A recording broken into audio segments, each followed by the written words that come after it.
Oh yeah, no, absolutely. Okay. How are you? I'm great, man. How are you? I'm good. Let me give you a little bit of an introduction for the video. All right. Uh, this is my friend, Chad Bator, um, from Hawaii. We've known each other for how many years? 2007. So about 18 years. 18 years. Wow. That's cool. Oh, And excuse. Oh, I hope. Oh, my bad. Didn't mean to. Dang, 18 years. Oh, wow. Long time, huh? oh, a long time. Yeah. You know what that means, though, don't you? No. We're getting old. I mean, come on. Oh Yeah, yeah. for Oh, sure. look at I got gray hairs. Yeah, I got you white got hairs gray already. hairs in your beard. Wow. I got white hairs already, man. Yeah.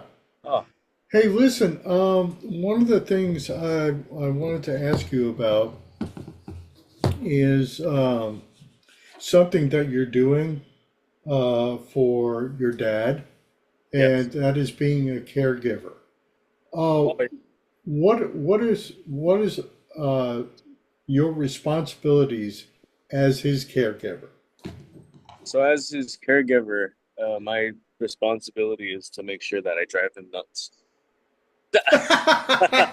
And doing a great job of it too, right? Oh, oh, the best. Oh, he's so sick of me. I'm just kidding. But no, I mean, like as a caregiver, no, the main things is just making sure, like, quality of life. You just want to make sure he's good, make sure he's comfortable. But for getting deeper into like what goes down in caregiving, it's mainly because I mean, because he's a fall risk. He's a fall risk. He's on oxygen. What do you call it? Fall risk, oxygen. He suffered a stroke in 2014, so that permanently disabled him from walking and speech. And then what else? What else? And then just a war veteran too, so he does have PTSD. Yeah, all that stuff. Type 2 diabetic, but mainly it's just like like changing because he's more so like disabled, like bedridden. So I would have to just like change him. Change him. What else? What else? You feed him, don't you? So he does two feedings as well. So he does four times a day. Like just depending, like space out through the day. So there's like this thing when you check, maybe like when you're gonna do another feeding, you have to check for residuals in his uh in his stomach. So you pretty much you have the G tube, the gastro tube, and then you take like a syringe. I guess like stuff comes out. I guess I'm not sure how to explain it, but I guess stomach contents come out or like whatever is like digesting. But if it fills up the syringe, then normally you just let them digest some more. Or if there's like resistance, there's no or something like that. I think so. Then normally he's ready for like another feeding. So stuff like that. Just making sure he takes his meds morning, nighttime. Um, just making sure like he gets a nice bath every so often because it's been pretty humid here, which Yeah. I'm sure it is anywhere else because it's just so humid. In the shade right here where I'm at, it's pretty nice, but like, cause it does get pretty humid, I gotta make sure I just check on him every so often. Make sure, hey, you okay? You're not hot, right? Cause I mean, his room, we get fan and stuff, but like naturally, like his room is the coolest room in the house, but it can get a little stuffy sometimes. So mainly, I'm just like taking him out as much as can, like just rather if it's come out here just for like a couple minutes, or just have him come in the living room for a little while, and then just tidy up his room. And then normally, yeah, it's normally like, he has appointments, take him to appointments, or they can come visit depending on what kind. That, what else? What else?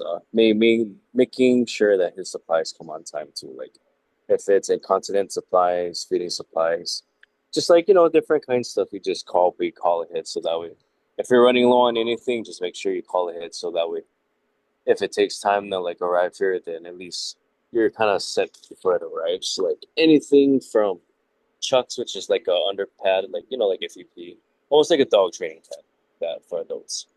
That diapers, just from like eats all that kind of stuff, and just making sure the quality of life is good. They're comfortable. They're happy. They're stoked. Like for the most part, that's pretty much it. You know, you're just doing stuff a nurse does, like a caregiver does. But yeah, it's pretty much that. How often do you take him to the doctor? I mean, every once in a while, but like if it's for his primary care, like doctor or it's like a nurse, like they actually come and visit, so that's pretty cool.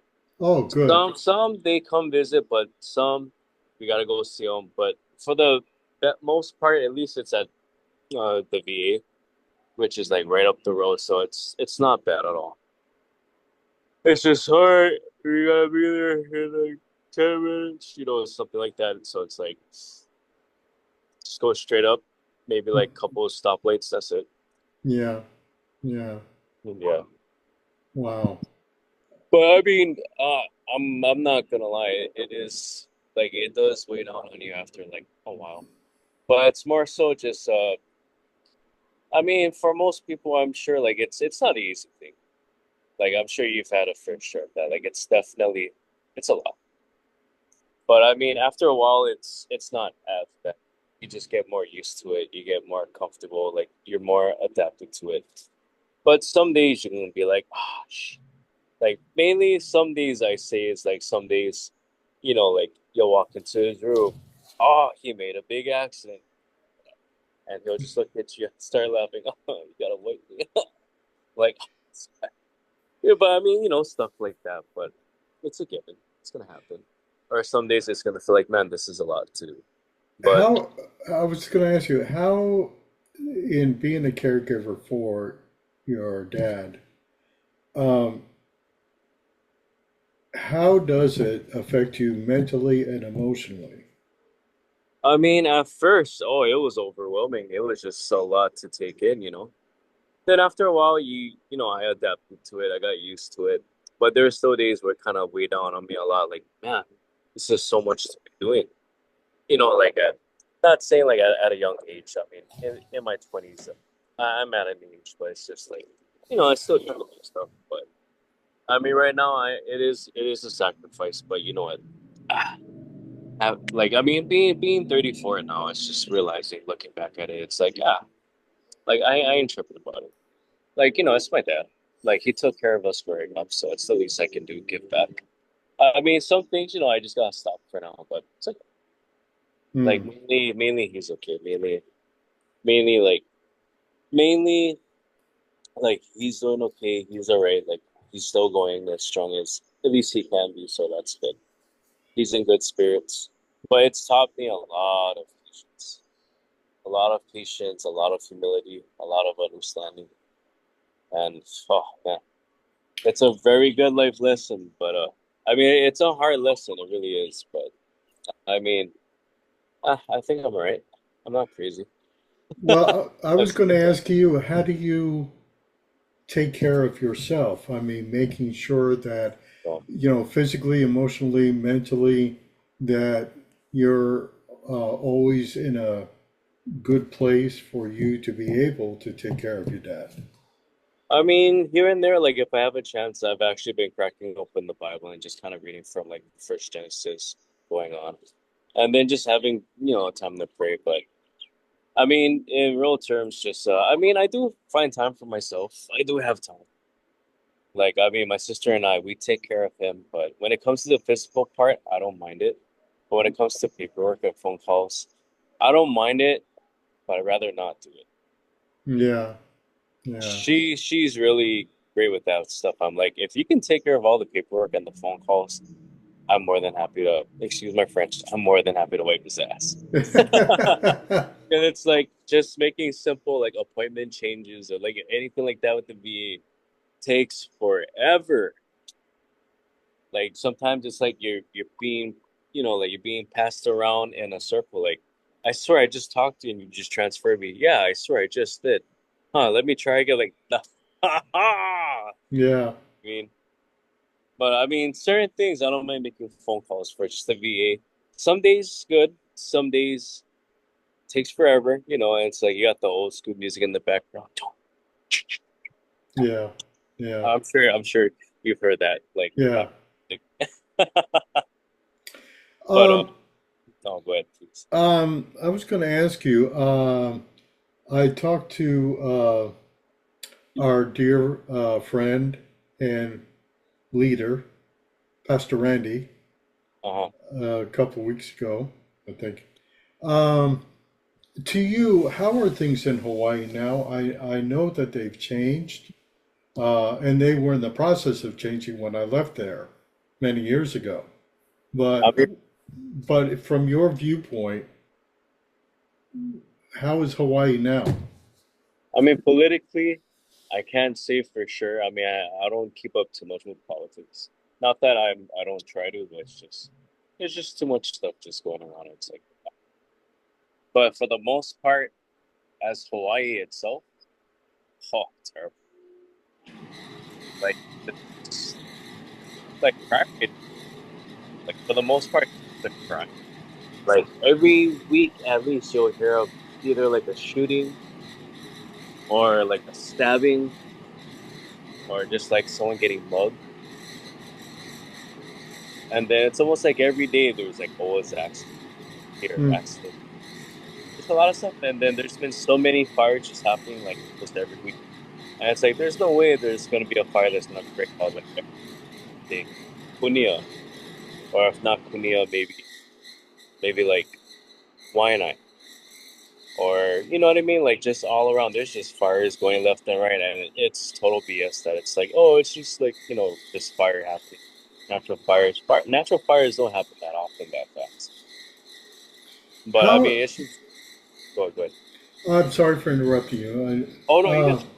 The questions pop into my head, and I'm like, ah. Oh, Um, from your again, from your perspective, has the Aloha spirit died? there's still hope for the spirit, but it's come far away from being aloha. But there's still a lot of aloha issues. It's not being seen as often. It's just a lot more, just like a lot more hate, a lot more resentment. Like to me at least, like as far as I'm seeing it, I'm seeing a lot more resentment. Just a lot more, like just a lot more, just punks. A lot more punks. There's aloha, but it's just more so with like the older generation. So younger generations get some really good ones, but just get plenty that just wanna, just punk around. Just a lot of yeah, like I said, resentment. Just a lot of I guess people just like I guess just people are just believing, oh yeah, bro, all these, bro, all this stuff, all no good, all BS. Like, just like whether if it's government, tourism, or just like just people looking just to throw some negativity somewhere. You know what I mean? Whether if it's like a fight, argument, or just not the term people want to be a Karen. You know what I mean? You'll see that. Mm-hmm. Yeah. Another thing that Pastor Randy had mentioned was the the tourism from Asian countries is dying, especially Japan. I mean, it's funny you mention it. I mean, I still see tourists like here and there, but I feel like I'm not seeing it as much as before. Yeah. Normally you see a bunch of them. Just like, oh, cool, they're all on vacation, but it's like you're not seeing as much. They're like, oh, there's some tourists there from there, if that makes sense. Yeah. I But also I also read an article um, that Kamehameha Schools is being sued. oh yeah, It was this organization, uh, the Students for Fair Admissions, has launched a campaign and is suing Kamehameha Schools because uh, they they think it's unfair that it's only for Native Hawaiians only. They think that that should change, and it was this organization was started by a conservative activist, you know, and so they're making Kamehameha schools a target now for being sued. I mean, I really had no idea of that all that happening, but. I mean, I swear Kamehameha has always been like, if you have a percentage of Hawaiian, then, like, you're eligible to enroll. I mean, or is it like they're making it more so like more Hawaiians, or is it just like still just that, all right, boss, take care of, or has it always just been like that certain amount of percentage of Hawaiian can be enrolled? Yeah, yeah. I swear it's always been like that, but I'm not sure who this organization is or whatnot, um, but sounds like they don't sound too happy. Have you guys had to deal with ice raids? I've heard something about that, but I'm not too familiar to be honest. Yeah. Okay. I, I I seen somewhere on the news there was a place down by Makiki area by the cemetery where I think they were doing a raid. Oh, they had everybody. I think they had ICE, DEA, or DEA, FBI, even the sheriff's department. Wow. I was like, wow. I don't know what was happening there, but definitely not good to get that much people there. Yeah. Well, I thought you guys would not have to deal with so much stuff that is happening here on the mainland, but it seems that you guys are getting your share as well. So, Oh man, there's like a share of everything down here. yeah, yeah. Yeah. Aw, Oh yeah, so this is solo. aw, Come here, boy. So he's like maybe like 4 or 5 months old. yeah. Cute, cute puppy. So he's a full breed French. Oh, that's cool. Well, buddy, thank you for doing this with me. I really appreciate it. Yeah, And of course, man. and stay in touch. Let me know how things are going. So, thank you, my dear friend. I love you. You know that. And these 18 years have been a joy with you in this journey with me. So, thank you very much, Jack. And I really appreciate you a lot. You know that. So, so take care, okay? Okay. Aloha. Hold on. Keep me updated, okay? I will, definitely. I Okay. will. Bye.